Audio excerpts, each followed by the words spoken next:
베드로전서 1장 17절 오늘 세 번째 강의, 베드로전서 세 번째 강의 시간에 함께 나눌 말씀인데요. 이해를 돕기 위해서 베드로전서 1장 17절을 먼저 읽도록 하겠습니다.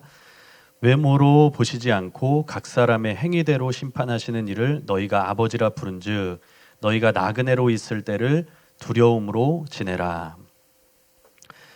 우리가 물론 이제 두 번째 시간에 2장 1절과 2절 말씀을 보았지만 첫 번째 시간에 우리가 첫 번째 시간에 베드로전서 1장 5절을 함께 나누면서 베드로가 베드로전서에서 말하는 믿음이 무엇인가 해당 구절에서 1장 5절에서 그리고 1장의 문맥 그리고 베드로전서 전체의 가르침을 통해서 그리고 베드로전서의 수신자들이 처한 시대적인 상황을 통해서 함께 살펴보았습니다. 그러면서 우리가 오늘 본문인 베드로전서 1장 17절의 그 행위 심판에 대해 간략하게나마 이제 나누었었는데 물론 오늘 이제 행위 심판에 대해서 말하려고 하는 것은 아닙니다. 근데 베드로는 적어도 베드로전서에서 심판에 대해서 많은 부분 이야기를 하고 있어요. 그가 말하고 있는 심판은 명시적으로 행위 심판입니다. 행위 심판에 대한 것이고 그리고 당연하게도 이 행위 심판이라는 말이 보여주듯이 그 심판의 근거, 하나님의 심판의 근거는 나그네로 있을 때, 오늘 본문을 통해서 보면 나그네로 있을 때, 또 4장 5절에서 보면 육체의 남은 때, 이게 뭘 의미합니까? 그들의 생전에 살았던 행위, 그러니까 그들의 삶에서 살았던 그 삶의 행위들에 근거해서 하나님이 그들을 심판하신다 라고 하는 걸 보여주고 있다는 거죠. 그걸 명시적으로 그렇게 말하고 있습니다. 근데 우리가 이 행위 심판에 대한 말씀을 읽으면서 또 한 가지 의문이 들 수 있는 것이 있어요. 그게 뭐냐면 심판하시는 이를 너희가 아버지라고 부른즉 이라는 부분에 대한 겁니다. 이런 생각이 들 수 있습니다. 하나님은 어떻게 심판자이시면서 동시에 아버지이신가? 하나님은 아버지이신데 어떻게 또한 심판자이실 수 있는가? 우리가 하나님을 아버지라고 부르지만 또 하나님은 또한 우리를 심판하시는 분이라는 사실이 이렇게 동시에 그런 의미를 내포하고 있는 구절들을 볼 때 좀 의문이 들 수 있다는 거예요. 왜냐하면 아버지라는 이미지와 아버지라는 개념과 이 심판자라는 개념 사이에 서로 어울리지 않는 또는 때로는 사람들이 생각하기에 모순되는 이미지라고 그렇게 보일 수 있기 때문입니다. 그렇다면 왜 베드로는 하나님을 아버지이면서 동시에 심판자 또는 심판자이시면서 동시에 아버지라고 표현을 했을까요? 우리가 그에 앞서서 첫 번째로는 본격적인 질문에 앞서서 먼저 이 구절에 선행되어야 될 과제, 그러니까 부차적인 좀 설명들을 여러분들과 함께 먼저 나누겠습니다. 우리가 본격적인 질문에 앞서서 이 구절에 나오는 다른 부분들의 뜻을 좀 간략하게 짚고 넘어가도록 할게요. 첫 번째는 외모로 보시지 않고 하나님이 외모로 보시지 않는다. 그들의 행위를 심판하실 때 하나님은 그들의 외모를 보시지 않는다. 이 의미가 뭘까요? 외모는 겉모습을 말하는 것이잖아요. 겉모습. 그래서 행위라는 말과 서로 연결된다고 착각할 수도 있어요. 물론 그렇지 않겠지만. 그러니까 외모를 보시지 않는데 행위로 심판하신다고? 행위도 어떤 의미에서는 겉으로 드러나는 거 아닌가? 근데 사실 이 말은 심판하시는 하나님께서 편견을 갖고 사람을 판단하지 않으신다. 그런 의미를 가지고 있어요. 앞서 말씀드린 대로 하나님의 심판의 근거는 사람이 생전에 어떻게 살았는가 하는 그의 행위에 있습니다. 그 행위를 판단함에 있어서 하나님은 편협함이 없다는 거예요. 편견이 없으시다. 그분의 심판은 곧 외모를 보시지 않는다는 것은 편견이 없이 하나님의 심판은 공의롭게 이루어진다라고 하는 의미를 가지고 있다는 겁니다. 신명기 10장 17절에 보면 너희의 하나님 여호와는 신 가운데 신이시며 주 가운데 주시오 크고 능하시며 두려우신 하나님이시라. 사람을 외모로 보지 아니하시며 뇌물을 받지 아니하시고 이렇게 나와요. 하나님은 공정하시다는 것이죠. 또 편협됨이 없으시다는 거예요. 그래서 사람의 뇌물로 인해서 그 어떤 치우침이 없다는 것, 이것을 보여주는 것이 신명기 10장 17절 말씀입니다. 또 바울은 갈라디아서에서 이렇게 쓰고 있어요. 갈라디아서 2장 6절 말씀에 보면 유력하다는 이들 중에 가로하고 본래 어떤 이들이든지 내게 상관이 없으며 하나님은 사람을 외모로 취하지 아니하시나니 저 유력한 이들은 내게 의무를 더하여 준 것이 없고, 이렇게 나옵니다. 그러니까 본래 어떤 이들이든지 내게 상관이 없으며 그 상관이 없는 이유는 하나님은 사람을 외모로 취하지 않기 때문이다. 그러니까 사람을 보실 때 하나님이 편견이 없으시고 심판이 공의롭기 때문에 사람이 무명하든지 유명하든지 그것이 판단의 기준이 되지 않는다. 하나님께는. 또 내게도 상관이 없다. 이런 말을 하고 있는 겁니다, 바울이. 뿐만 아니라 세상에서 획득한 개인의 어떤 사회적인 지위로 인해서 하나님의 판단이 흐려지는 일이 결코 없습니다. 에베소서 6장 9절 말씀에 보면 상전들아 너희도 그들에게 이와 같이 하고 위협을 그치라. 이는 그들과 너희 상전이 하늘에 계시고 그에게는 사람을 외모로 취하는 일이 없는 줄을 너희가 알미라. 그러니까 높은 자이든 낮은 자이든 그게 하나님의 판단의 기준과 상관이 없다는 거죠. 그 의미를 하나님이 외모로 사람을 판단하지 않으신다. 외모로 사람을 취하지 않으신다. 그런 일이 없으시다. 이것으로 표현했다는 겁니다. 그러니까 이렇게 하나님은 한치의 흐트러짐도 없이 공명정대하시고 불편부당하신, 그러니까 누구의 편이 되지 않으시는 그렇게 사람을 심판하시는 분이시라는 거예요. 두 번째로는 각 사람, 여기서 각 사람이라는 의미가 뭔가? 각 사람이라는 말이 뭘까요? 각 사람. 그러니까 우리가 성경에서는 이 각 사람이라는 말을 자주 보잖아요. 각 사람. 근데 우리가 평상시에는 잘 사용하지 않을 수도 있는 말입니다. 근데 이 말에는 두 가지의 의미가 있어요. 두 가지의 의미가 있는데 첫 번째로 각 사람은 심판이 모든 사람에 대한 것임을 의미합니다. 모든 사람이라는 의미라는 거예요. 하나님의 심판은 전 역사 속에 있었던 전 인류를 대상으로 해요. 베드로는 다른 표현으로 각 사람을 뭐라고 표현했냐면 산자와 죽은 자라는 표현을 썼어요. 이게 어떤 상투적이고 일반적인 표현인데, 그러니까 우리가 사도신경에서도 보잖아요. 산자와 죽은 자를 심판하러 오신다. 그런 내용. 그러니까 그게 일종의 초대교회의 상투적인 표현이에요. 그러니까 사도행전에도 나오고 로마서에도 나오고 디모데후서에도 바울도 표현했다는 것이죠. 그러니까 베드로전서 4장 5절에도 그들이 산자와 죽은 자를 심판하기로 예비하신 이에게 사실대로 고하리라.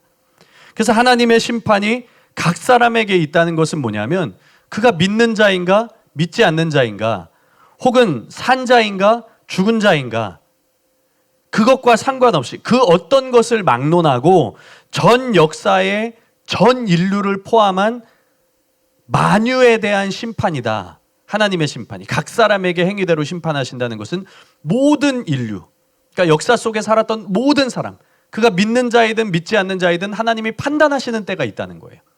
그것을 보여주고 있는 것이 이 각 사람이 가지고 있는 의미입니다. 두 번째로 각 사람은 이 심판이 개별적인 것이라는 것을 의미해요. 첫 번째는 모든 사람에 대한 것이고 두 번째는 개인적인 것이다. 이것은 개별적인 것이다. 각각이라는 의미에 들어가 있는 거죠. 각 사람이라는 말은 개인적인 심판이라는 것을 의미합니다. 그러니까 하나님의 심판은 모든 시대의 모든 사람을 대상으로 하면서 또한 이 심판은 개인적인 거예요. 또 개별적인 거예요. 누구도 이 심판을 피할 수가 없다. 모든 사람이라는 의미에서는 그걸 보여주죠. 이 심판을 피할 수 있는 자가 있느냐? 하나님의 판단을 피할 수 있는 자가 있느냐? 없다. 그걸 보여주고 있고 누구도 이것이 개별적인 것이다 라고 하는 의미는 누구도 하나님 앞에서 그 개인의 행위를 숨길 수가 없다는 것을 보여주고 있죠. 그래서 이 심판은 하나님 앞에 만유를 대상으로 하고 있고 하나님 앞에 피할 수 없고 또한 숨길 수 없는 그런 심판의 모습이라는 것을 보여주고 있는 것이 바로 이 각 사람의 그런 의미에서 나옵니다. 세 번째로 우리가 살펴봐야 될 부차적인 요소 가운데 하나는 지내라라는 말의 의미예요. 맨 마지막에 보면 두려움으로 지내라 그렇게 나오잖아요. 그러니까 이 두려움으로 지내라라는 말을 우리가 딱 그냥 느낌상 보면 어떤 의식을 가지고 살아가라 이런 의미로 보여진다는 것이죠. 어떤 의식을 가지고 살아가야 하는지에 대해서 말해주는 것처럼 보여요. 풀어서 말하면 두려움의 의식을 가지고 살아가라 이런 단순한 이해로 우리가 이해할 수도 있습니다. 근데 이 지내라라는 말은 15절에 나오는 행실이라고 번역된 아나스트로페의 동조어 동사인 아나스트레포를 쓰고 있어요. 그러니까 지내다라고 하는 것은 행하다라는 말이라는 거예요. 본래는. 그러니까 행실과 연결되어져 있는. 그리고 15절의 행실은 이 17절에서 나오고 있는 행위, 에르곤인데 서로 다른 단어이긴 하지만 서로 어떤 문맥상에 연결되어지고 있는 단어예요.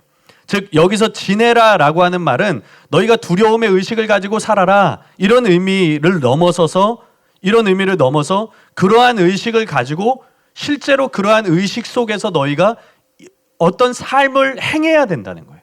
어떤 행위를 행해야 된다는 거예요. 하나님을 두려워하기 때문에 어떤 실제적인 행함이 있어야 된다라고 하는 명령이 주어지는 것이 바로 이 지내라의 말의 의미, 진짜 의미라는 것이죠. 그럼 우리가 부차적인 것들에 대해서 좀 살펴보았으니까 본격적인 질문을 좀 해보겠습니다. 아까 전에 우리가 서론에서도 보았지만 왜 베드로는 하나님을 심판자이면서 동시에 아버지라고 표현했는가? 왜 아버지라고 표현했는가? 그러니까 베드로는 왜 서로 모순되는 이미지처럼 보이는 이 아버지와 심판자를 함께 거론해서 이 구절에서 행위 심판에 대해서 이야기하고 있는가? 첫 번째로 우리가 살펴볼 것은 아버지가 우리의 심판자이시다. 심판자라는 것에 좀 초점을 맞춰서 보겠습니다. 당시 그리스도인들에게 하나님은 아버지였어요. 아버지.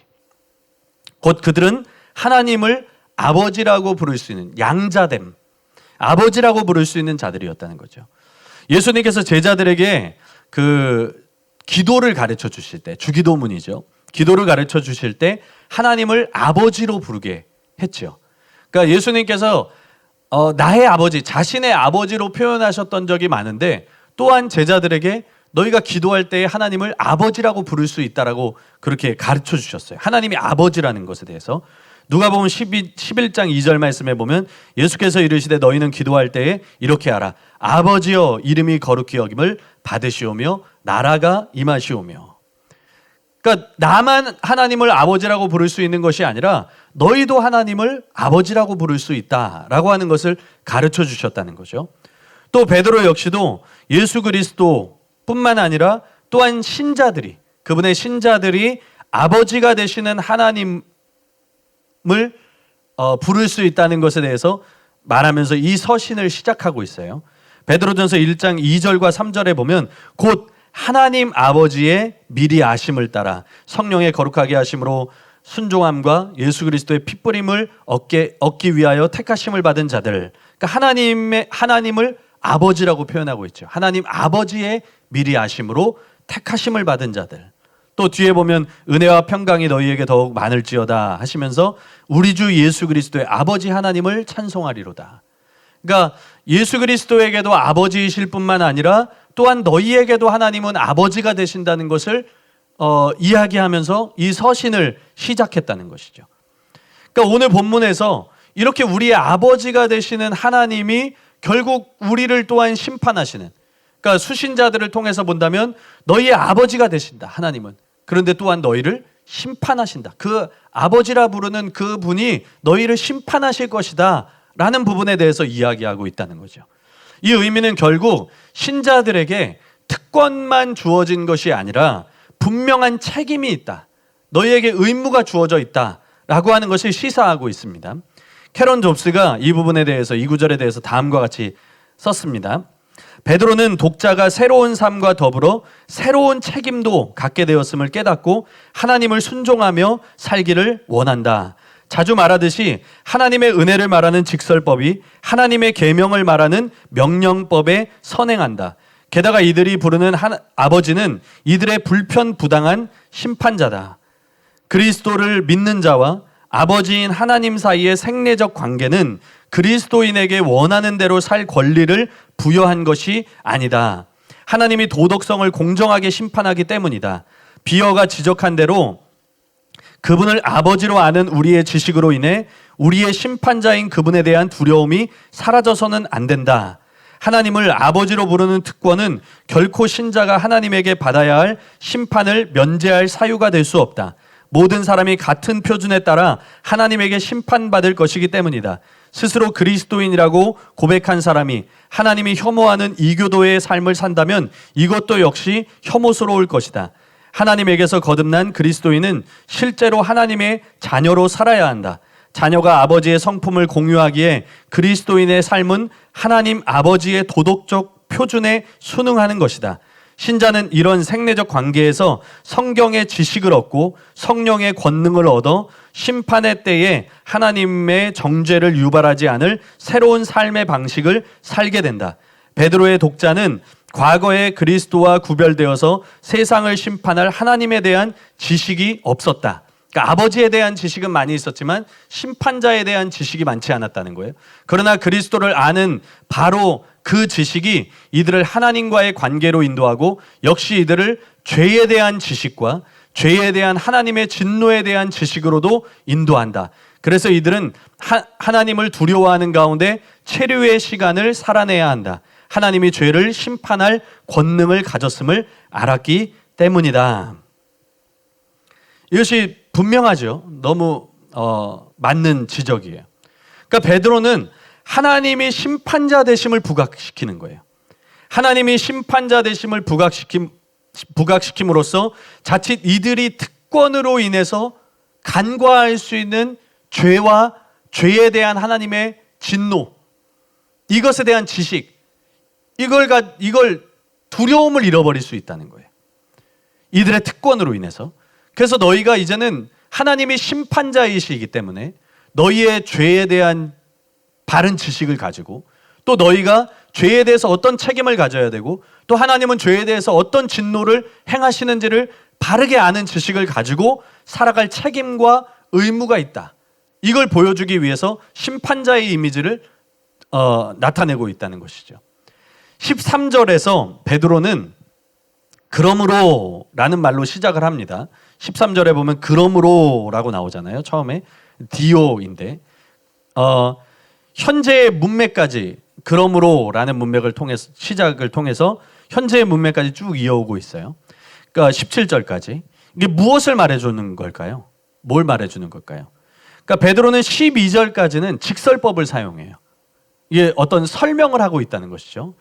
어떤 구원에 대한 또 믿음에 대한 설명을 하고 있다는 거예요. 그리고 그러한 설명 이후에 그렇기 때문에 그러므로 너희가 이제는 어떤 삶을 살아야 된다라고 하는 명령법을 사용해요. 13절부터 17절까지는. 12절까지는 직설법을 사용했다면 13절 이후 본문인 17절까지는 주로 명령법을 사용하면서 수신자들이 이제 어떤 삶을 실천해야 하는지를 권면하고 있다는 것이죠. 13절에 보면 허리를 동이고 해서 동이다 아나존니시, 제가 찾아보니까 분사 명령적 용법, 또 뒤에 나오는 근신하여 내포인데 또한 분사 명령적 용법, 마지막에 바랄지어다 바라라 라고 하는 거예요. LP조는 동명령 과거 능동. 14절에는 본받지 말라 이렇게 나오죠. 근데 본받다 라고 하는 것의 쉬스케마티조는 분사 명령적 용법을 사용해요. 또 15절에 거룩한 자가 되라 할 때 기노마이는 동명령 과거 수동. 또 16절에 거룩할지어다 해서 하라 라고 하는 에이미 동명령 현재 능동. 또 17절에 두려움으로 지내라 해서 지내다 라고 하는 지내라 아나스트레포라고 말씀드렸죠. 동명령 과거 수동태를 쓰고 있어요. 그러니까 이런 의미에서 1장 17절을 보면 그래 그분은 너희의 아버지가 맞다. 너희 아버지다. 너희가 아버지라고 부르는 자다. 부르는 분이다. 그런데 그분은 또한 너희를 행위로 심판하시는 심판자이시기 때문에 너희는 그분을 아버지라고 부르는 자녀로서 오히려 그분을 두려워하며 너희가 두려움의 삶을 살아야 된다. 두려움으로 삶을 지내야 된다. 두려움으로 또 어떤 의미에서는 자녀다운 삶을 살아야 된다. 이런 어떤 명령을 주고 있다는 것이죠. 램지 마이클스가 우리가 가졌던 것과 같은 의문을 제기하면서 잘 설명을 해주고 있습니다. 이 구절의 강조점은 독자들이 하나님을 아버지라고 부른다는 사실에 있는 것이 아니라 그들이 아버지라고 부르는 분이 모든 사람들에 대한 최종적인 재판장이기도 하다는 사실에 있다.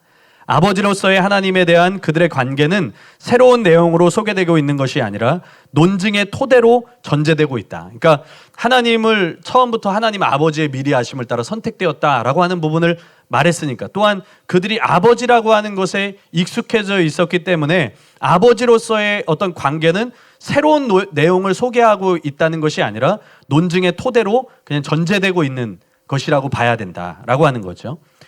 그러나 하나님이 아버지 된다는 내용이 왜 이 대목에서 소개되고 있는가? 그러니까 베드로는 하나님을 예수 그리스도와 그리스도인 신자들의 아버지로 규정하는 것으로서 그의 서신을 시작했지만, 그 대목 이래로는 오직 14절의 테크나 휘파코에스, 그러니까 순종하는 자식인데, 그것만이 하나님과 그 백성 간의 아버지 자식 관계를 암시할 뿐이다. 15절에서 17절에는 에서 베드로는 두 가지 단원 위에 주장을 펴나간다. 첫 번째는 본래적으로 하나님은 어떤 분이신가 하는 것이고, 두 번째는 구체적으로 이 서신의 독자들과 관련해서 하나님은 어떤 분이신가 하는 것이다. 본래적으로 및 세상과 관련해서 하나님은 거룩한 자이고 재판장이시다. 이 서신의 독자들과 관련하여 하나님은 그들을 부르신 자이고 그들의 아버지시다. 이 두 가지 관계가 다 있다는 거예요. 15절로 16절에서 하나님의 거룩함이 논증의 핵심이고, 부르심이라는 개념은 부차적인 것과 마찬가지로 17절에서도 재판장으로서의 하나님의 역할이 1차적이고 하나님 아버지의 역할은 부차적이다. 17절의 파테라, 아버지는 15절의 칼레사탄, 그러니까 부르신다라고 하는 건데, 이것과 거의 동일한 기능을 한다. 베드로의 취지는 그와 그의 독자들이 그들의 부르심과 거듭남으로 인해서 하나님과 특별한 관계를 맺게 되었다면, 그 특권이 주어지게 되었다면, 그들이 하나님이 본래적으로 누구인지를 기억하고 하나님께 합당한 경외심을 보이는 것은 훨씬 더 절박하다는 것이다. 하나님을 두려워함으로 살아야 된다는 것이죠. 하나님을 두려워할 줄 알고 마땅한 두려움을 가지고 그렇게 살아야 된다. 그런 책임이 있다.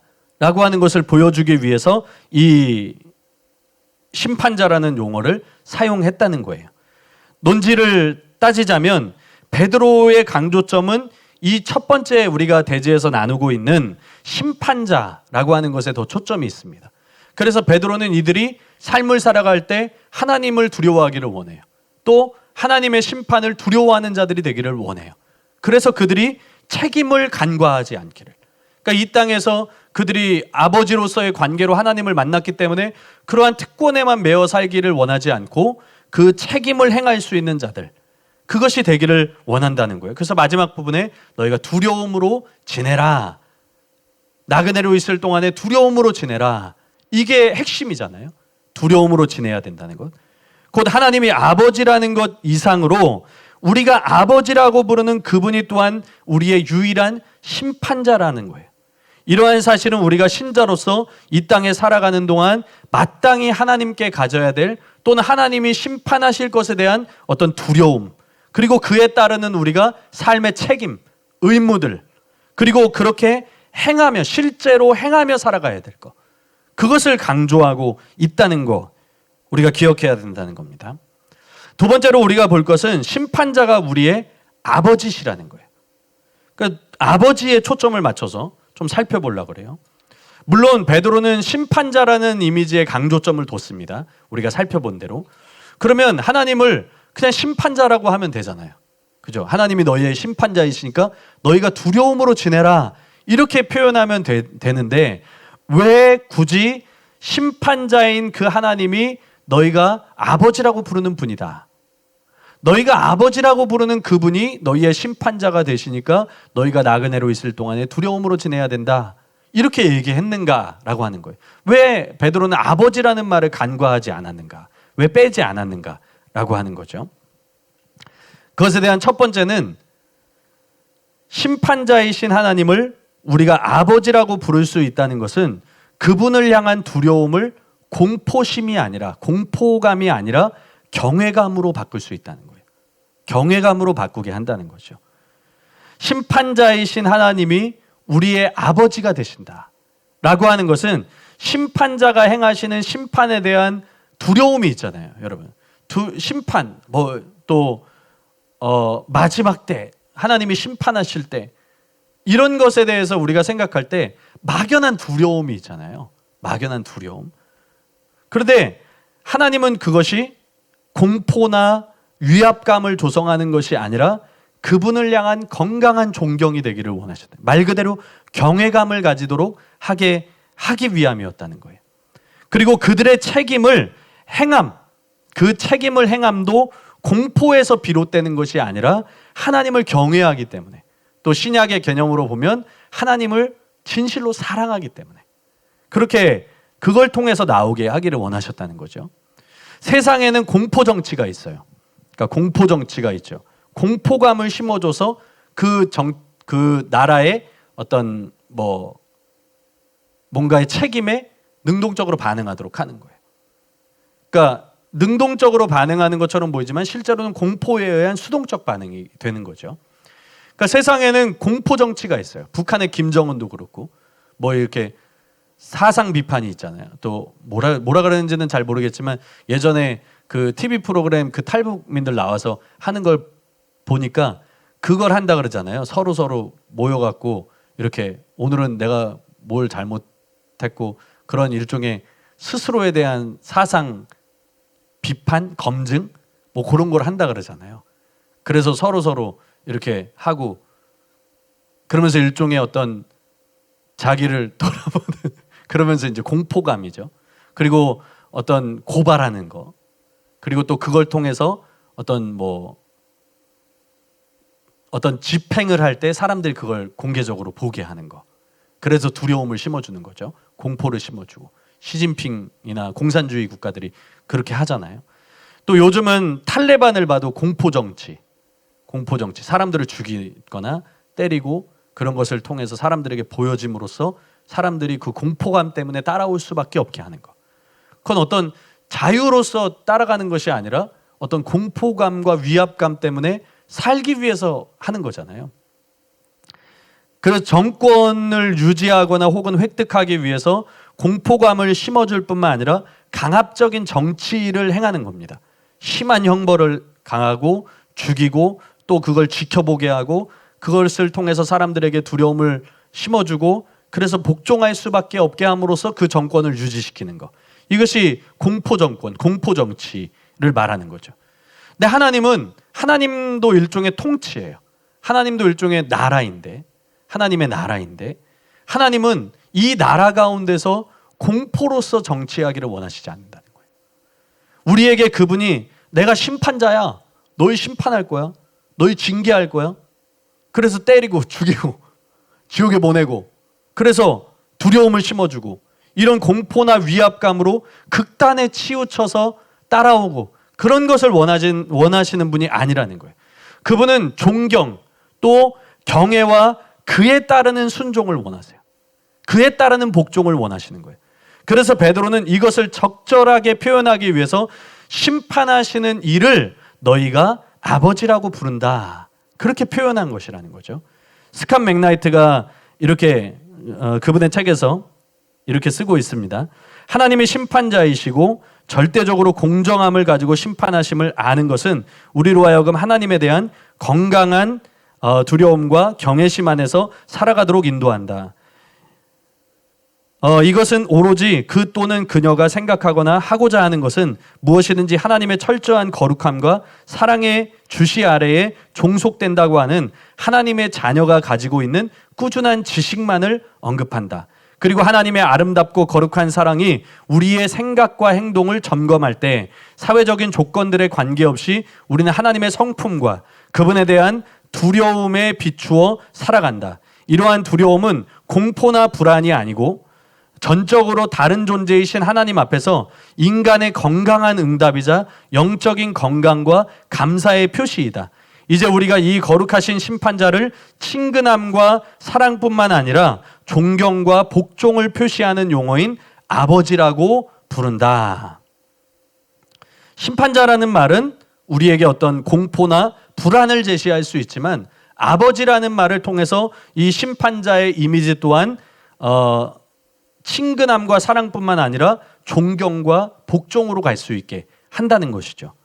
구약에서 더 익숙한 이 하나님을 향한 경외는 하나님을 기쁘시게 하기 위한 삶의 근본이었어요. 하나님을 기쁘시게 하기 위한 근본이에요. 그러니까 뭐 하나님을 단지 두려워하고 하나님을 무서워하고 하나님을 어떤 공포의 대상으로 여기고 그래서 하나님을 경외하라 이렇게 말하는 것이 아니라 그 경외를 통해서 너희 아버지가 기뻐하신다라고 하는 것을 보여주는 용어였다는 거죠. 그러니까 형벌에 대한 두려움, 공포로 떠는 게 아닙니다. 하나님 경외는 하나님 앞에서 공포감과 위압감을 가지는 것이 아닌 창조주이자 심판자를 넘어서 우리가 아버지로서 섬기는 그 하나님을 향한 최고의 존경, 최고의 어떤 건강한 경외, 건강한 경외, 그리고 그에 따라서 아버지를 따르는 것처럼 순종하는 자식처럼 하나님에 대해서 복종하는 그런 것을 보여주고 있다는 거죠. 결국 베드로의 요지는 하나님 아버지에 대한 두려움으로 지낼 것을 말하는 겁니다. 아버지에 대한 두려움. 너희가 그분이 심판자이시기 때문에 너희가 그분을 아버지로서 또한 심판자로서 두려워할 줄 알아야 된다. 건강한 존경과 경외로서 거기에서 나오는 너희가 자녀다운 삶을 살아야 된다. 이걸 요구한 것이죠. 아버지이시기 때문에 고난 가운데 있는 수신자들은 하나님 아버지의 보살핌과 긍휼 이런 것들을 맛봅니다. 그러나 지금 수신자들의 상황을 고려할 때 그러한 보살핌과 긍휼을 기대하는 것 이상으로, 왜냐하면 그들은 고난 가운데 있어요. 그들은 지금 어떤 비방과 조소와 손가락질과 여러 가지 또 사회적인 추방들, 주변에서 사람들에게 일종의 왕따를 당하는 거죠. 그리스도인이기 때문에. 그러니까 베드로가 그런 얘기를 많이 하잖아요. 그리스도인이기 때문에 당하는 고난이 있고 죄로 인해서 당하는 고난이 있다. 그러니까 그리스도인이기 때문에 당하는 고난은 괜찮다. 그런 고난은 일종의 징계이고 너희를 바로 서게 하고 너희를 정결하게 하고 이런 이야기를 한다는 것이죠. 그러면서 너희가 아버지이시기 때문에 너희를 보살피시고 하나님이 너희를 긍휼히 여기시지만 또한 그분은 우리의 심판자가 되시기 때문에 아버지이신 심판자이시기 때문에 또 심판자이신 아버지이기 때문에 너희가 경외함으로 이 고난 가운데서 너희가 정화되고 또한 너희가 믿음을 지켜야 된다는 것. 자기를 지키고 믿음으로 살아가야 될 필요와 책임이 있다는 것. 이것을 강조하고 있다는 거예요. 이 아버지라는 이미지는 건강한 경외를 통해서 나오는 책임을 보여주고 있다는 것이죠. 공포감 때문에 심판자이시기 때문에 아우 두려워. 내가 잘 살아야지. 내가 심판 때문에 이렇게 되면 안 되지. 이것을 넘어서는 어떤 경외와 사랑, 긍휼 때문에 오는 책임 그런 것들을 말해주고 있다는 겁니다. 경외를 말해주고 있다는 거예요. 두 번째로 심판자이신 하나님을 우리가 아버지라고 부를 수 있다는 것은 말 그대로 은혜를 말하는 거예요. 은혜. 경외를 말하는 것이고 은혜를 말하는 것이다. 본래 아버지의 의미를 살펴보는 이번 대제는 원래는 첫 번째에서 끝나는 건데 두려움이 공포가 아니라 경외감이 되게 한다. 그걸로 바뀌는 건데 그걸로 끝나는 건데 9월 19일에 주일 설교 때 담임 목사님께서 그런 하나님 아버지 그리고 예수님 또 성령 하나님에 대한 그 기도할 때 우리가 어떻게 하나님을 찬양하고 그런 부분에 대해서 잠깐 얘기하신 적이 있어요. 근데 제가 아버지에 대한 부분이 가슴에 박히더라고요. 그러니까 물론 성삼위일체에 대한 말씀을 다 하셨는데 아버지 하나님에 대한 말씀을 하실 때 그렇구나라는 생각이 들더라고요. 이런 말씀을 하셨어요. 하나님을 찬양하다가 보니까 남는 게 무엇인가? 하나님이 내 아버지라는 거. 이것은 지적인 문제가 아니라 감성의 문제입니다. 하나님이 내 아버지이시다. 천지를 창조하신 하나님, 담임 목사님 그런 얘기를 하시는 거예요. 천지를 창조하신 하나님 매번 찬양하고 또 그 유일하신 하나님, 또 전능하신 하나님 그런 찬양을 계속 하다가 보니까 그 창조주 하나님이 그 유일하신 하나님이 내 아버지시구나. 그 하나님이 내 아버지시구나. 나를 사랑하시는 내 아버지시구나. 바로 나의 아버지이시다. 그래서 이제는 성삼위 하나님을 찬양하고 기도할 때 핵심이 하나님이 나의 아버지시라는 것을 붙잡고 기도하신다. 그러면서 이런 얘기를 하셨어요. 내가 아버지니까 나의 자식들을 사랑하잖아요. 그렇게 생각하니까 하나님이 나의 아버지시다. 그런 마음을 갖고 하나님이 나를 그렇게 사랑하신다. 그러면 마음에서 감사하는 마음이 흘러나옵니다. 형식적으로 감사하는 게 아니라 좋으신 하나님, 나를 사랑하신 하나님이 나의 아버지가 되시는구나. 거기에서부터 흘러나오는 감사. 그러니까 여러분, 우리가 구원받은 자들로서 하나님을 향한 영원한 찬양을 드리기에 합당합니다. 그런데 그 찬양 중에서 가장 합당한 것이 뭐냐? 그 찬양 중에서 우리가 가장 합당한 찬양이 뭐냐? 그분이 우리를 양자 삼으셨다는 거예요. 자녀 삼으셨다는 거예요. 그분이 우리의 아버지가 되신다는 거예요. 그것만큼 감사한 게 없다는 거예요.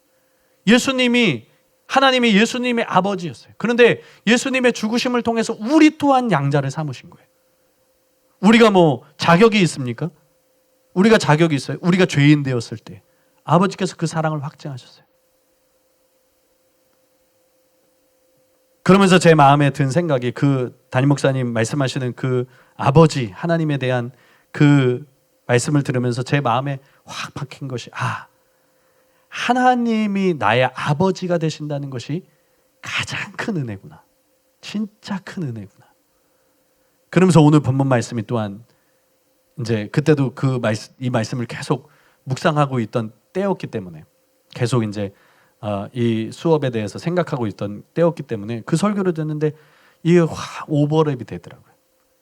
여러분, 심판자이신 하나님을 우리가 지금 아버지라고 부르기 때문에 나그네로 있는 지금 이 순간에 우리가 두려움으로 지낼 수 있게 된 거예요. 그분이 우리의 아버지시기 때문에 우리가 두려움으로 지낼 수 있게 된 거예요. 만약 그분이 나에게 단지 심판자이시기만 했다면 어땠을까요? 그런데 상상하기도 싫잖아요. 하나님이 그냥 나한테 공의로 심판하시는 분이에요. 그러면 예수님을 보내지도 않으세요. 그냥 우리는 죄로 죽는 거예요. 이렇게 살다가 우리들 다 지옥에 가는 거예요. 그런데 하나님이 다행스럽게도 우리 아버지가 되셨어요. 우리가 믿음 안에 거하면서 우리는 믿음의 자식이 되었어요. 자녀가 되었어요. 이건 정말 큰 은혜입니다. 이건 진짜 큰 은혜더라고요. 여러분, 하나님의 목적이 무엇입니까? 하나님의 인간을 향한 목적이 뭡니까? 심판입니까? 아닙니다. 하나님의 목적은 구원에 있어요. 그래서 베드로후서 3장 9절에도 보면 주의 약속은 어떤 이들이 더디다고 생각하는 것 같이 더딘 것이 아니라 오직 주께서는 너희를 다하여 오래 참으사 아무도 멸망하지 아니하고 다 회개하기에 이르기를 원하시느니라. 하나님은 다 구원받기를 원하신다는 거예요. 하나님은 다 구원에 이르기를 원하신다는 거예요. 다 회개하기를 원하신다는 거예요. 하나님의 목적이 그거예요. 하나님의 목적은 하나님은 심판자이시지만 심판이 목적이 아니라는 거예요. 그런데 만약 하나님이 우리의 아버지가 아니면 그냥 우리는 아무것도 모른 채 살아가요. 아무것도 모른 채 살아갑니다. 우리가 하나님의 자녀가 아니면 우리가 어떤 삶을 살아야 하는지, 우리가 아버지 하나님이기 때문에 우리가 자녀다운 삶을 살 수 있는 기회가 주어졌는데, 우리가 두려움으로 지낼 수 있는 것은 단지 하나님이 심판자이실 뿐만 아니라 아버지이시기 때문에 우리에게 두려움으로 지내라 라는 명령이 우리에게 기회가 되는 건데, 그 수신자들에게도 마찬가지고. 그런데 하나님이 단지 심판자라면 그 기회조차 없는 거예요. 결국 우리는 아무것도 모른 채 살아가다가 그냥 결국 멸망이 호련히 우리에게 임하게 되는 겁니다. 감사하게도 심판자이신 하나님이 나의 아버지세요. 우리의 아버지세요. 그것은 아버지라는 말만 우리가 딱 봤을 때는 그러는 거예요. 내가 너의 아버지, 세상 사람들이 오해하는 그런 사랑의 이미지처럼 평화의 이미지나 사랑의 이미지, 사람들이 많이 오해하잖아요. 그런 것처럼 아버지에 대한 이미지도 그렇게 생각할 수 있다는 거예요. 내가 너희 아버지니까 너는 심판 면제야. 너는 심판 면제야. 심판은 그냥 피하게 해줄게. 이런 의미가 아니라는 거예요. 아버지라는 것은. 우리에게 지금 하나님은 심판자이심이 변하지 않지만 아버지이시기 때문에 우리에게 지금 기회가 있다는 거예요. 두려움으로 지낼 수 있는 그 심판의 준비할 수 있는 기회가 있다는 거죠. 그래서 내가 지금 두려움으로 지낼 수 있는 기회가 주어지고 있다는 거예요. 이게 진짜 큰 은혜죠. 우리가 지금 근신하면서 조심하면서 지낼 수 있다. 우리가 지금 나를 돌아보면서 믿음을 지키며 살아갈 수 있다.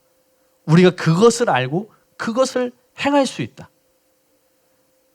때로는 징계하시는 것 같지만 또 이들의 상황 가운데서 볼 때 마치 이들이 겪고 있는 고난과 이들이 겪고 있는 어떤 조소와 비방들, 손가락질들, 이들이 당하고 있는 사회적인 추방들, 고향을 버려야 했던 추방되어서 고향을 버리고 흩어질 수밖에 없었던 이 베드로의 수신자들에게 이건 징계와 같은 거예요. 하나님은 왜 우리를 보호하지 않는가? 하나님은 왜 우리를 이렇게 흩어질 수밖에 없게 하는가? 하나님은 때로는 징계하는 것 같지만 그들이 그리스도인이기 때문에 당하는 고난들이 있지만 그것은 최후의 심판에 대비한 하나님의 사랑의 채찍일 뿐이고 너희들이 이러한 상황 가운데서 어떻게 너희 믿음을 지켜야 되는지, 너희가 어떤 삶을 살아야 되는지, 그것은 우리를 완전히 망하게 하기 위함이 아니라 오히려 우리를 살리시기 위한 아버지의 뜻이라는 거예요. 아버지의 뜻. 히브리서 12장 6절에서 10절 말씀에 보면 주께서 그 사랑하시는 자를 징계하시고 그가 받아들이시는 아들마다 채찍질 하심이라 하였으니 너희가 참음은 징계를 받기 위함이라. 하나님이 아들과 같이 너희를 대우하시나니 어찌 아버지가 징계하지 않는 아들이 있으리요. 징계는 다 받는 것이거늘 너희에게 없으면 사생자요 친아들이 아니니라. 또 우리 육신의 아버지가 우리를 징계하여도 공경하였거든 하물며 모든 영의 아버지께 더욱 복종하며 살려하지 않겠느냐. 그들은 잠시 자기의 뜻대로 우리를 징계하였거니와 오직 하나님은 우리의 유익을 위하여 그의 거룩하심에 참여하게 하시느니라. 이 징계가 지금 아버지이시기 때문에 최후의 심판하지 않고 지금 우리를 징계하시는 그 심판자의 모습을 미리 우리에게 보여주시는 것은 우리를 그 거룩하심에 참여하게 하기 위해, 우리를 거룩하게 하나님의 거룩하심과 같이 우리도 거룩한 삶을 살게 하기 위한 것이라는 거예요. 마지막 10절에 보면 무릇 징계가 당시에는 즐거워 보이지 않고 슬퍼 보이나 후에 그로 말미암아 연단받은 자들은 의와 평강의 열매를 맺느니라. 이렇게 나옵니다. 여러분 4장에 가서 우리가 나중에 4장 1절을 나누기 앞서서 4장 이제 10 몇 절이죠? 베드로전서 너무 많이 봐갖고 찢어졌어요. 성경이 많이 찢어졌는데 베드로전서만 찢어졌어요. 베드로 전후서구나. 베드로 전후서만 딱 찢어졌어요. 4장 그 17절, 4장 17절에 나오는 심판의 의미. 그러니까 4장에 가서 이제 가장 먼저 볼 대목이 우리가 베드로가 말하고 있는 심판의 측면에 대해서 더 자세하게 나누겠지만 최후 심판에 앞서 하나님 아버지께서 아버지로서 우리를 징계하시고 그래서 그 징계를 통해서 근신하고 자신을 정화시키고 살아갈 수 있도록 하시는 것. 이 진짜 하나님의 은혜입니다. 하나님의 은혜. 잘못을 해도 징계하지 않는다. 그건 사생자예요. 그건 친아들이 아니에요. 또 때로는 더 바른 길로 가게 하기 위해서 징계하시는 것. 이게 아버지의 뜻이에요. 아버지. 돌이킬 기회가 없는 거. 잘못하는데도 징계하지 않는 거. 잘못했는데도 돌이킬 기회가 없는 거. 이것만큼 비극이 없는 겁니다. 지금 비방과 조소와 손가락질과 사회적 추방 등의 고난을 당하는 이 베드로전서의 수신자들에게 있어서 이런 개념, 이런 이미지만큼 격려가 되고 또한 자신을 돌아볼 수 있게 하는 그런 이미지가 있을까요? 오강만 교수님은 이 부분에 대해서 이렇게 썼습니다. 이 구절에서 강조하고 있는 것은 하나님을 아버지라고 부르는 자는 하나님이 누구이신지를 기억해야 한다는 데 있다. 신자들이 아버지라고 부르는 하나님은 모든 사람을 심판하시는 마지막 심판자인 분이시다. 구약 족장들 시대의 아버지는 심판자와 동일했다. 그는 가정의 선을 위해 자녀들을 징계하였다. 주는 나의 아버지시오 라고 고백한 것처럼 구약 성경은 하나님을 아버지라고 이해하면서 그의 징계하시는 행동을 지적하는 것이다. 하나님의 징계와 마지막 심판을 생각한다면 그리스도인들은 그들이 그리스도를 믿어 하나님의 자녀가 되었고 마지막 심판 때 모든 죄를 용서받는다는 사실 때문에 그들이 어떻게 살아도 문제가 안 되는 위치에 있는 것이 아니다. 그리스도인들은 세상의 유혹이나 가득 찬 세상의 유혹으로 가득 찬 세상에 살면서 심판에 직면했다는 생각으로 하나님을 두려워하며 살아야 한다. 현재의 삶이 마지막 심판 때 판결을 결정하기 때문이다.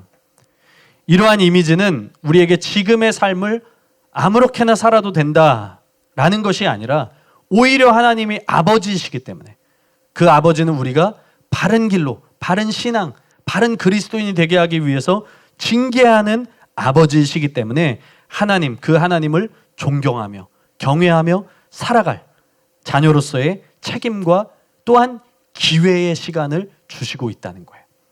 더 나아가서 우리가 하나님에 대한 두려운 마음을 가지고 살아가야 한다는 것은 단지 그분이 심판자이시기 때문이 아니에요. 베드로는 우리가 두려운 마음을 가지고 행해야 할 또 다른 이유를 얘기해 주고 있어요. 그게 바로 18절과 19절에 나옵니다. 너희가 알거니와 너희 조상이 물려준 헛된 행실에서 대속함을 받은 것은 은이나 금같이 없어질 것으로 된 것이 아니요 오직 흠없고 점없는 어린 양 같은 그리스도의 보배로운 피로 된 것이니라. 죄의 노예로 살다가 그러니까 우리가 두려운 마음을 가지고 살아가야 될 이유, 우리가 죄의 노예로 살다가 죽을 수밖에 없는 자들이었어요. 그런 자들이 헛된 행실, 그 헛된 행실에서 대속함을 받은 것은 오직 흠없고 점없는 어린 양의 보배로운 피로, 어린 양 같은 그리스도의 보배로운 피로 된 것이다. 그런데 우리가 어떻게 하나님 앞에서 그 피로 값주고 사신 우리의 영혼을, 또 우리의 삶을, 우리의 생명을 하나님 앞에서 어떻게 아무렇게나 살 수 있냐는 거예요. 하나님께서 자신의 생명과도 같은 아들을 우리에게 내어주심으로 우리에게 주신 생명이에요. 우리에게 주신 삶이에요. 우리에게 주신 영혼이에요. 하나님께서 자신의 생명 같은 아들을 우리에게 내어주셔서 우리를 자녀 삼아 주셨어요. 그래서 우리가 하나님을 아버지라고 부를 수 있게 된 거예요. 그렇기 때문에 우리는 마땅히 그분의 자녀답게 사는 거예요. 이것이 자식된 우리들이 가지는 그 은혜에 대한 책임, 하나님이 우리에게 주신 그 기회의 시간에 대한 우리의 책임이라는 거예요. 사랑하기 때문에 그분의 계명을 지키는 거예요. 또 사랑하기 때문에 지금은 근신할지라도 심판날에는 담대함을 가지게 되는 거예요. 브루스 바톤이 이렇게 썼습니다. 이러한 두려움은 하나님에 대한 우리의 사랑이나 우리를 사랑하시는 하나님에 대한 우리의 이해와 불일치하지 않는다. 이제 결론을 말씀드리겠습니다. 결국 심판자와 아버지라는 이미지는 서로 모순되는 것처럼 보이지만 모순된 것이 아닙니다. 구약의 이미지를 통해서도 그렇고, 아버지는 징계하지만 그 징계는 두려움을 심어주고 또는 그 두려움의 의미가 공포로서 작용하는 것이 아니라 그 아버지를 존경하는, 그 아버지를 경외하게 하는 그런 이미지라는 거죠. 그래서 서로 모순된 이미지를 각각 이야기하고 있는 것이 아니라 그 심판자로서의 아버지로서의 심판자, 그 이미지를 통해서 바른 책임과 바른 경외와 또한 바른 기회에 대한 그 감사, 그 은혜에 대한 감사, 그런 것들을 다 내포하고 있다는 것이죠. 두 가지 모두 우리를 이 땅에서 두려움으로 살아가게 하는 중요한 개념이 되고 이미지가 되고, 베드로는 이것을 통해서 그의 수신자들이 하나님을 경외하고 서로를 사랑하고 또 마땅히 있어야 될 하나님의 자녀로서의 삶의 책임을 행하기를 원했던 겁니다. 아버지가 자녀를 사랑하기 때문에 징계하는 것처럼 지금 그들에게 그리스도인이라는 이유로 여러 고난들이 있지만, 여러 박해의 일들이 있지만, 지금 그들에게 있는 그것으로 인해서 그들이 하나님이 우리의 심판자이시고 아버지이시지, 내가 더 정화되고 내가 더 정결하게 되고 하나님의 거룩하심으로 나아갈 수 있는 계기가 되고 실제로 그렇게 되는 거라는 거예요. 바로 그런 의미에서 심판자와 아버지의 이미지는 건강한 경외감으로 이끌고 그들의 삶으로 하나님의 거룩하심을 담도록 그렇게 인도했던 것입니다. 그래서 이 두 가지 이미지는 서로 분리될 수 없고 서로 함께 공존하고 서로 함께 조화되어야 한다는 것이죠. 더욱이 우리는 이것 중 어느 한쪽으로만 치우쳐서는 안 됩니다. 어떤 심판자의 이미지 또는 아버지의 이미지 한쪽으로 치우쳐서는 안 되고 이 두 가지가 서로 공존하며 우리의 삶에서도 적용되어져야 한다는 것이죠. 알렉산더 맥클라렌의 책을 최근에 샀어요. 최근에 베드로후서 강의 베드로후서 주석을 좀 검색하다 보니까 알렉산더 맥클라렌의 그 강해 설교가 있더라고요. 베드로전서부터 그 계시록까지. 어떤 학문적인 책은 아니에요. 학문적인 책은 아니지만 한번 이제 그 참고하기 위해서 샀는데 그 책에 보니까 이 구절에 대해서 아버지와 심판자라는 설교가 있더라고요. 근데 그 부분에 이렇게 좀 길지만 제가 한번 읽어드릴게요. 여기에서 너희가 아버지라 부른즉이란 표현을 주목해 보십시오. 그러한 표현 속에서 나는 하늘에 계신 우리 아버지여 라는 우리 주님 자신의 입술로부터 나온 말씀이 어렴풋이나마 나타나는 것을 느낄 수 있다고 생각합니다. 이것이 주기도문을 직접적으로 언급하는 것이든 그렇지 않든 어쨌든 우리는 여기에서 아버지이신 하나님에게 드려지는 것이 기독교적 기도의 보편적인 특징이라는 사실을 발견할 수 있습니다.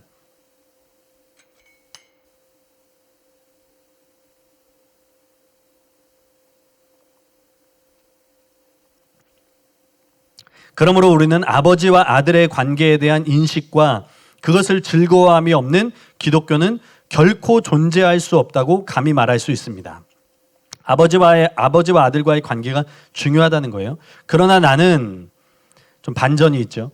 오늘날의 시대와 마찬가지로 베드로의 시대에도 신적 본성의 한 가지 측면에만 지나치게 매몰된 나머지 다른 쪽 측면을 바라볼 수 있는 눈을 갖지 못한 사람들이 많이 있었을 것이라고 생각합니다. 다시 말해서 오늘날과 마찬가지로 그 당시에도 아버지로서의 하나님 개념에 과도하게 매몰된 나머지 심판자로서의 하나님 개념을 잊어버린 사람들이 많이 있었을 것입니다. 이런 오류는 모든 세대를 통해 계속해서 반복되었습니다. 그와 관련하여 우리는 교회가 한쪽 극단으로부터 다른 쪽 극단으로 왔다 갔다 함으로써 이러한 두 개념을 극단적으로 버려놓았다는 것을 말할 수 있습니다. 뿐만 아니라 우리는 때로 교회가 너무 어리석게도 두 개념을 여기에서 베드로가 하는 것처럼 그리스도인의 마음속에 온전한 경외심을 산출하기 위해 서로 협력하는 것으로서 다루는 대신 도리어 서로 경쟁하며 맞붙어 싸우게 하기도 했다고 말할 수 있습니다. 오늘 나는 여러분과 함께 하나님의 이중적인 측면의 속성을 살펴보고자 합니다. 모든 그리스도인들의 마음속에 이와 같은 두 가지 개념이 항상 강렬하게 불타고 있어야 합니다. 아버지로서의 하나님 개념과 심판자로서의 하나님의 개념. 그렇습니다. 그는 아버지이십니다. 그러나 그 아버지는 심판자입니다. 진실로 아버지는 심판자이며 심판자는 아버지입니다. 설령 아버지라는 이름 속에 복된 진리들이 아무리 많이 담겨 있다 하더라도 그럼에도 불구하고 베드로는 우리에게 그의 자기 자녀를 응석바지처럼 다루는, 다시 말해서 심지어 죄에 대해서조차 눈을 감아버린 채 아무런 형벌도 가하지 않는 무른 마음의 개념은 포함되지 않음을 일깨워 줍니다. 아버지의 개념은 심판자의 개념을 배제하지 않습니다. 우리가 이 땅 가운데 살아갈 때 하나님에 대한 진실한 경외를 우리가 잃지 않기를 원합니다. 그리고 그에 따르는 책임, 그것이 얼마나 중요한 것인가. 그래서 이 땅을 살아갈 때 우리가 베드로가 권면한 대로 두려움으로 지낼 수 있어야 된다는 거예요. 그런데 우리가 때로는 심판자의 개념 혹은 아버지의 개념, 이 양극단으로 치우칠 때가 있어요. 이것이 공존하고 서로 조화되고 이것이 균형이 있는 것인데 그렇게 우리가 알아야 되는데 누군가는 심판해. 그래서 하나님을 너무 두려워하는 거예요. 하나님을 너무 공포스럽게 생각하는 거예요. 그래서 마지막 때의 이미지, 어떤 환란의 이미지, 그런 것들을 생각하고 그런 어떤 두려움, 말초신경을 자극할 만한 그런 두려움의 이야기들, 뭐 말세에 대한 이야기를 하면 사람들이 많이 그렇잖아요. 또 어떤 경우에는 아버지의 이미지에 치우쳐서 또 하나님은 사랑이시니까, 하나님은 긍휼이시니까, 또 담임 목사님 요새 근래에 말씀하셨건 믿기만 하면 되지, 오직 믿음으로 되는 거지. 내가 어떤 삶을 살아야 되는지, 어떤 대가를 치러야 되는지, 어떤 책임이 있는지, 어떤 의무가 있는지 신경 쓰지 않으면서 살아가는 거예요. 그러니까 이 극단에 치우치지 않도록, 그래서 하나님은 우리가 두려워해야 될 뿐이지만 그 두려움은 공포가 아니다. 그 두려움은 하나님을 향한 존경이다. 하나님을 향한 진실한 경외. 그리고 우리가 그분이 아버지이시기 때문에 우리가 자녀로서 가지는 책임, 그리고 하나님이 우리에게 얼마나 큰 은혜를 베푸셨는지, 얼마나 큰 사랑을 베푸심으로 우리에게 자녀된 기회를 주셨는지, 이 땅에서 살아갈 수 있는, 심판을 준비할 수 있는, 또 징계를 통해서 우리를 돌아볼 수 있는 여러 가지 세상에 내가 당하고 있는, 그리스도인이기 때문에 당하는 그런 여러 가지의 일들 때문에 내가 얼마나 나를 돌아볼 수 있고 그 책임을 상기시킬 수 있는지, 우리가 이런 것들을 생각하면서 이 은혜를 깨닫고 오늘 하루도 내가 어떻게 살아가야 되는가, 내가 어떤 삶을 살아야 되는가, 아버지 앞에서 내가 어떤 책임을 다해야 되는가, 내가 진짜 순종하는 자식처럼, 내가 진짜 하나님 앞에서 참된 자녀처럼, 단지 사생자요 어떤 친아들이 아닌 자로 살아가는 것이 아니라 우리가 예수 그리스도의 피로, 그 보배로운 피로서 하나님의 자녀된 삶을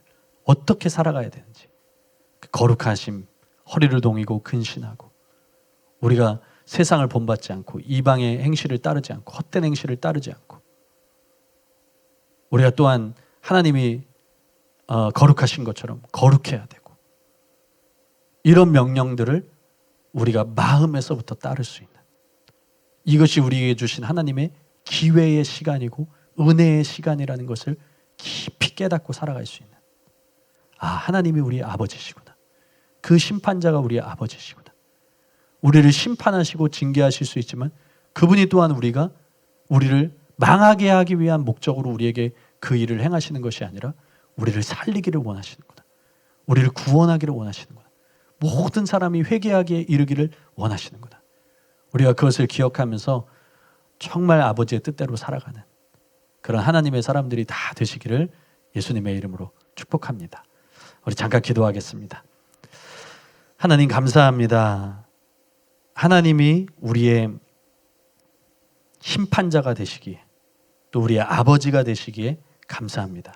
이 시대가 때로는 어떤 이들은 하나님이 심판자라는 것에 대한 그 개념에 치우치고, 극단에 치우치고, 또 어떤 경우에는 아버지라는 그 이미지에 치우쳐서 하나님 진짜 행해야 될 것이 무엇인지, 진짜 가져야 될 두려움이 무엇인지 알지 못한 채 살아가는 사람들이 너무나 많습니다.